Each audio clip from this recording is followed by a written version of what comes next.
Students, education classes में आप लोगों का स्वागत है। आज क्लास 10 जेएससी झारखंड क्लास 10 की आज हिंदी की एग्ज़ाम कंप्लीट हो चुका है। आज मैं टर्म 1 में जो क्वेश्चन 40 नंबर के जो ऑब्जेक्टिव क्वेश्चन पूछे गए थे उसका आंसर लेके आया हूँ। तो चलिए वीडियो को स्टार्ट करते हैं। क्या है कि साहस की ज़िंदगी सबसे बड़ी क्या होती है? साहस की ज़िंदगी सबसे बड़ी क्या होती है? साहस की ज़िंदगी सबसे बड़ी ज़िंदगी होती है। ठीक है। जनमत की उपेक्षा करके जीने वाला आदमी दुनिया का सबसे असली क्या होता है? सबसे असली ताकत होता है। जनमत की उपेक्षा करके जीने वाला आदमी दुनिया के सबसे असली क्या होता है? ताकत होता है। जिस मनुष्य की पहली पहचान यह है कि वह किसी के बारे में कोई चिंता नहीं करता, उसे क्या कहते हैं? साहसी। जनमत शब्द कौन सा समास है?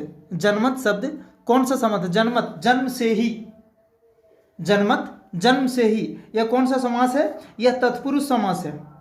ठीक है। इसके बाद आते हैं क्वेश्चन नंबर 5। क्वेश्चन नंबर 5 में है, अड़ोस पड़ोस को देखकर चलना यह कौन सा जीव का काम होता है? अड़ोस पड़ोस को देखकर चलना कौन से जीव का काम होता है? साधारण जीव का काम होता है। इस निबंध के अनुसार अड़ोस पड़ोस को देखकर चलना साधारण जीव का काम होता है। इसके बाद एक कविता दी हुई है। इस कविता को अपठित गद्यांश में है। इस कविता को पढ़ के इसका आंसर देना है। क्या है? इसे मैंने पहले ही पढ़ रखा है। इसका आंसर हम स्पीड से आपको बता देते हैं। हंस लो दो क्षण खुशी मिली, वरना जीवन भर क्या होता है? वरना जीवन भर क्या है? इसका आंसर होगा 2 नंबर, क्रंदन। सिर्फ रोना होगा। हंस लो जीवन भर वरना, हंस लो कुछ क्षण वरना जीवन भर क्रंदन होगा। क्रंदन मीन्स रोना। दूर तलक किसकी गाथा है? दूर तलक, दूर तलक 7 का 4, दूर तलक धरती की गाथा है। नील गगन एक शब्द होता है नीलांबर का। ठीक है। नील गगन आकाश को कहते हैं, आसमान को कहते हैं, नीलांबर भी उसी को कहते हैं। खिलता फूल क्या होता है? खिलता फूल क्या होता है? म्लान होता है। जब सावन घन घिर जाते हैं तब कौन छिप जाता है? तब शशि चंद्रमा छिप जाती है। 10 नंबर, 10 का 2। ठीक है। निम्न में से किस वाक्य में अकर्मक क्रिया, अकर्मक सकर्मक क्रिया का क्वेश्चन आ गया है। अकर्मक जिस वाक्य में कर्म ना हो, सकर्मक जिस वाक्य में कर्म होता हो। जिसका आंसर हमें अकर्मक सकर्मक का शॉर्ट में क्या है? जिसका आंसर हमें क्या और किसको, जो क्वेश्चन हमें पूछा गया है उसमें क्या और किसको अगर जोड़ देंगे, अगर उसका आंसर मिल जाए तो वो सकर्मक होता है, नहीं तो अकर्मक होता है। जैसे कि बच्चा खेल रहा है, बच्चा क्या खेल रहा है? नहीं मालूम। ठीक है। तो ये अकर्मक होगा। इसके बाद वह पुस्तक पढ़ रहा है, वह क्या पढ़ रहा है? पुस्तक, ये सकर्मक है। पिताजी रेडियो सुन रहे हैं, पिताजी क्या सुन रहे हैं? रेडियो। इसका आंसर मिल गया हमको, तो ये सकर्मक होगा। माँ भोजन बना रही है, माँ क्या बना रही है? भोजन। ये भी सकर्मक क्रिया है, तो इसका आंसर होगा 1 नंबर, 11 का 1। कोई दिक्कत नहीं। आते हैं 12 नंबर का बात करते हैं। निम्न में से कौन सा वाक्य सकर्मक क्रिया का उदाहरण है? ठीक है। अब हमको सकर्मक खोजना है, तो जिसमें आंसर मिल जाए। जैसे कि वह रोटी खा रहा है, वह क्या खा रहा है? रोटी। तो इसका आंसर में मिल गया, तो 12 का 3। ठीक है। चिड़िया उड़ रही है, चिड़िया क्या उड़ रहा है? चिड़िया किसको उड़ रहा है? नहीं मिल रहा है। मैं खेल रहा हूँ, मैं क्या खेल रहा हूँ? मैं किसको खेल रहा हूँ? नहीं मिल रहा है। तो जिसका आंसर क्या और किसको में मिले समझ जाइए, सकर्मक होगा। चलिए 13 नंबर, गुरु का एक अर्थ होता है शिक्षक। गुरु का एक अर्थ शिक्षक होता है। दूसरा अर्थ क्या होता है? दूसरा अर्थ भारी होता है। ठीक है। नहीं बोलते कभी लघु गुरु की पहचान करें, हल्का भारी, तो हल्का नहीं होगा, इसका होगा भारी। गुरु का जो दूसरा अर्थ है वो इस ऑप्शन के अनुसार भारी होगा। निम्न में से कौन सा श्वेत का अनकार्थिक शब्द नहीं है? श्वेत सफेद, तो सफेद होगा, उजला होगा, सफेदी होगा, बट श्याम नहीं होगा। श्याम मीन्स सांवला। ठीक है। आजीवन कौन सा समास है? 15। आजीवन कौन सा समास है? आजीवन मतलब जीवन भर, जीवन भर। ठीक है। 2 नंबर, यह भी भाव समास।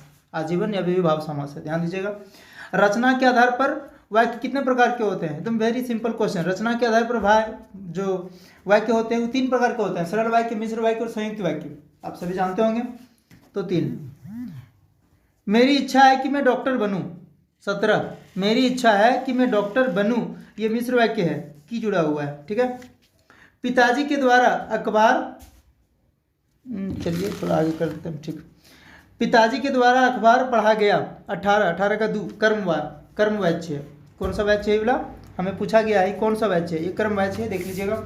चलिए, विद्यालय घर के डैश है, उत्तर, विद्यालय डैश के क्या है, दूर है, डैश के सटा है, डैश के दूर है, मतलब घर के सटा है, घर के दूर है, घर के निकट है। तो सबसे ज़्यादा मतलब इसमें सूटेबल हो रहा है निकट है, और यही बिठाएगा। अगर रहता विद्यालय घर से तब होता दूर है, विद्यालय घर के निकट है, विद्यालय घर से तो सटा हुआ भी हो सकता था, बट यहाँ विद्यालय घर के निकट है। वाच्य कितने प्रकार के होते हैं, ठीक है, वाच्य 3 प्रकार के होते हैं, याद रखिएगा। वाच्य जो होता है वो 3 प्रकार के होते हैं, कृतवाच्य, कर्मवाच्य और भाववाच्य, 3 प्रकार का वाच्य होता है। अब आगे किताब का क्वेश्चन, पठित पाठ्य पुस्तक से संबंधित। फसल क्या है, जो फसल को लेकर के है, फसल यहाँ पूछा गया है 21 नंबर के क्वेश्चन में। उपयुक्त पाद्यांश के कवि कौन है, तो इसका जो आंसर है नागार्जुन, ठीक है। अब नेक्स्ट क्वेश्चन है, फसल किसका जादू है, 22, फसल किसका जादू है, तो 22 का 3, फसल नदियों के पानी का जादू है। फसल किसका गुणधर्म है, 23 का 2, मिश्रित मिट्टी का, लिखा हुआ है ना, फसल किसका गुणधर्म है, देखिए भूरी काली संदली, तो मिश्रित हो गया, तो मिश्रित मिट्टी का गुणधर्म है। फसल किसका रूपांतरण है, 24, फसल किसका रूपांतरण है, 3, सूरज की किरणों का रूपांतरण, इसका आंसर होगा सूरज की किरणों का। सूरदास की काव्य भाषा है, 25, सूरदास की काव्य भाषा है, सूरदास ब्रज भाषा, सूरदास की काव्य भाषा ब्रज है। गोपियों ने किसे भगवान कहा, उद्धव को, गोपियों ने उद्धव को भगवान कहा। उत्साह कविता में कवि ने किसे गरजने को कहा है, तो बादल को गरजने को कहा है। विकल विकल उन्मत्त थे, उन्मन पंक्ति किस कविता की है, तो ये है उत्साह की, ठीक है। 28 का 1। अब आते हैं नेक्स्ट 29 नंबर से पढ़ना था, इसका आंसर देना है। ये किसका लिया गया है, नेताजी का चश्मा का, तो ये पूछा गया है। इसका जो पद्यांश है वो कहाँ से लिया गया था, किसने लिखा था इसे, तो स्वयं प्रकाश, 29 का 1, स्वयं प्रकाश ने लिखा था। 30 नंबर, हल्दार साहब को क्या अच्छा नहीं लगा, पान वाले के द्वारा एक देशभक्त का मजाक उड़ाया जाना हल्दार साहब को अच्छा नहीं लगा, ठीक है। अब बात करते हैं 31, बुढ़ा मरियल सा लंगड़ा कौन था, तो कैप्टन, कैप्टन क्या करता था, चश्मा बेचता था। इसके बाद बाल गोविंद भगत किस प्रकार का पाठ है, रेखाचित्र पाठ है, ठीक है। बाल गोविंद भगत किस कद के आदमी थे, तो मंझले कद के आदमी थे। बाल गोविंद भगत किसको मानते थे, बाल गोविंद भगत कबीर को मानते थे, ठीक है। बाल गोविंद भगत की संगीत साधना का चरम उत्कर्ष किस दिन देखा गया, जिस दिन उसका बेटा मरा। प्रस्तुत पद्यांश के लेखक कौन है, किसका लिखा गया है, ये जो लिखा गया है इसका माता का आंचल, ठीक है। तो इस 37 नंबर ये कहाँ से लिया गया है, माता का आंचल को किसने लिखा, शिव पूजन सहाय, 37 का 1, देख लीजिएगा।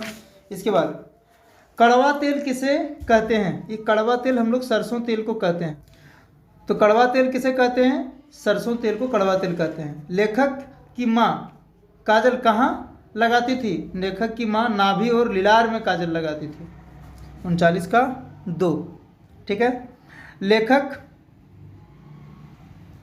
किसकी गोद से सिसकते सिसकते बाहर निकलते थे, बाबूजी के गोद से, 40 का 1, ठीक है। तो उम्मीद है आप लोग क्वेश्चन को चेक कर लिए होंगे और अपना नंबर पता कर लिए होंगे कि आपका कितना अंक आने वाला है टर्म 1 में, ठीक है। Thank you.